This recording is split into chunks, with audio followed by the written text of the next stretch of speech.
Umasipalada weMkhondo usemrarweni isitshijilo esikhulu kufikiswa kwezenzelwa ebantwini ukucima kwegezi ngokudluleleko ikibe ngaphandle uqindeliswa kwegezi kuyaraga indlela zimgodigodi amanzi wona akusakhulunywa tututu awekho i-DA ithi imali esetshenziswe esifundweni sezokuhlela ngathana isetjenziselwe ukusombulula iintshijilo ezigabhe umasipalada lo.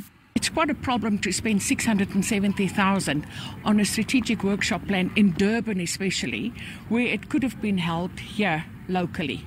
We are in a very financial problem in eMkhondo municipality. We owe Eskom 341 million rand. The current account has not even been serviced. Okay, the DA wrote a letter to the public protector to come and investigate the financial status of the municipality because it's a problem. We are in a big problem. I-ANC ithi imali lahlekileko eyi-70 million rands kufanele kufunisiswe ngayo kuphenywe ngendlela yesayensi. Thina esicelayo la sithi abangenelele ngale khona lolucwaningo olubizwa ngeforensic investigation okufuneka lizela luzohlele mbisa kabanzi kubonakala ukuthi le mali yoMphakathi ishonaphi.